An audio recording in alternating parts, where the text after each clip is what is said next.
يجاريهم قلبت ظاهر ما فيهم فبدوت شخصا آخر كي أتفاخر وظننت أنا أني بذلك هزت غنى فوجدت أني خاسر فتلك مظاهر.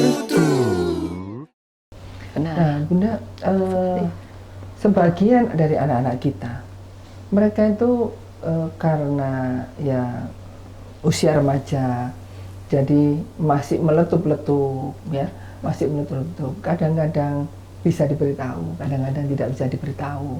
Kadang-kadang punya tata krama, seringkali lupa.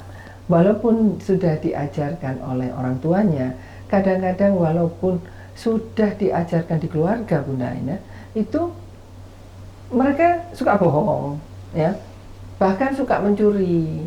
Nah, mereka sebetulnya bukan dari keluarga yang kekurangan, tetapi itu adalah merupakan satu kebanggaan. Jadi, ayo bahkan taruhan, Bunda.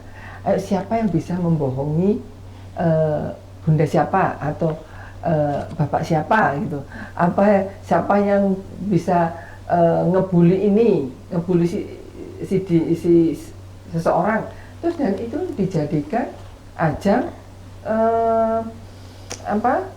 taruhan, ajang taruhan, terus kemudian menjadikan bahan candaan yang lucu, terus akhirnya di video, kemudian diupload, terus mereka menjadikan itu sesuatu yang lucu, funny gitu di dalam masa remajanya.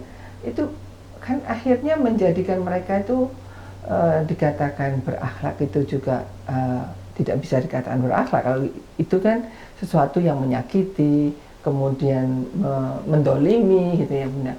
Nah, menurut Bunda, ini apakah hal-hal ini nih cukup diberitahu ataukah perlu adanya tambahan-tambahan pendidikan di sekolah yang harus diajarkan seperti di kurikulum kita dahulu, ada pelajaran budi pekerti atau apa yang sekarang ini yang match dengan situasi dan kondisi para remaja kita ini, Bunda. Memang proses remaja ini adalah sangat panjang, jadi juga melalui fase-fase seperti itu, tapi siapa yang terselamatkan, siapa yang akan terperangkap, ini adalah tergantung pada diri remaja itu sendiri.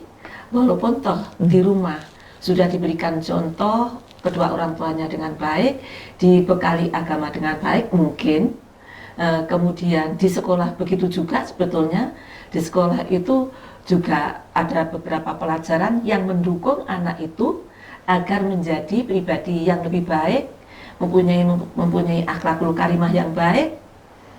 Tapi ya itu tadi, kembali kepada anak-anak itu sendiri. Kemudian kenapa harus berbuat seperti itu? Karena kadang-kadang remaja itu ada yang tidak berpikir secara panjang, pikirannya masih sempit. Bagaimana saya melakukan hal ini, melakukan sebuah kesalahan, apa dampak yang akan saya terima? Dia kadang-kadang tidak berpikir sampai ke sana. Itu yang fatal. Oh, jadi maksudnya Bunda Ina, anak-anak remaja itu saat ini cuma senang aja. Melakukan itu hanya untuk kesenangan aja, nggak berpikir, oh ya, ini kalau nanti terjadi ini, terjadi itu, mereka tidak mengerti. Sebagian seperti itu. Jadi ya keusilannya mungkin itu adalah keusilan, tapi keusilan yang usil itu sudah tingkat tidak bisa ditoleransi. Bukan keusilan yang ringan. Kalau sampai membahayakan orang lain. Jadi dampak-dampak yang harus diterima itu apa? Itu dia tidak berpikir. Kadang-kadang mungkin punya pemikiran seperti ini. Alah, penyesalan sih nanti, kita pikirin nanti. Nah, baru kalau sudah kejadian, kadang-kadang baru menyadari hal itu, baru memang menyesal. Kalau sudah terjadi. Ya.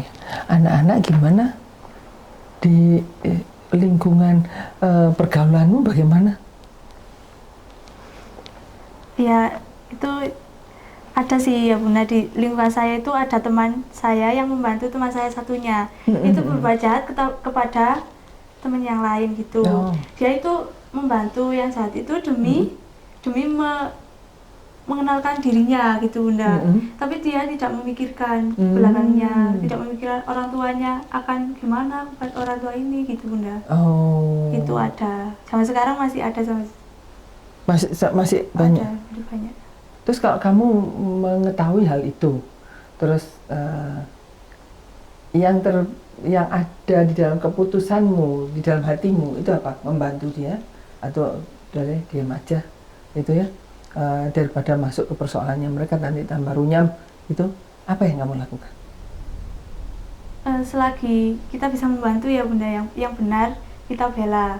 Kalau kita selagi tidak mau membantu, lebih baik diam. Gitu. Dalam artian diam itu biar kita itu tidak, kalau melangkah tidak salah gitu Bunda. Maksudnya seandainya membantu, mungkin orang itu butuh bantuan kita, kalau tidak gimana Bunda gitu Bunda. Oh, iya. Kalau gitu kita kalau posisi seperti itu kita akan diam dan mendoakan kali ya. Iya. Memang sangat riskan di dalam pergaulan. Akan banyak timbul masalah-masalah, friksi-friksi yang akan terjadi pada remaja kita. Dan remaja kita pun juga tidak tahu apa yang harus dia lakukan, ikut membela, nanti akan terjadi sesuatu, tidak membela, dia pun kepingin membela. Nah ini juga hal-hal seperti ini, itu kita sebagai orang tua, kita harus peka sekali. Kita harus mengamankan anak-anak kita dari bahayanya dunia sosial media yang sangat mempengaruhi kehidupan mereka. Karena kalau kita mau mengakui, kita sebagai orang tua, handphone kita aja lebih dari satu. Anak kita pun juga akan menjadi seperti kita, lebih dari satu. Karena itu adalah sesuatu yang menjadi biasa. Bahkan anak-anak kita pun, mereka rela tidak makan, tidak membeli apa-apa, asal handphonenya ada pulsanya.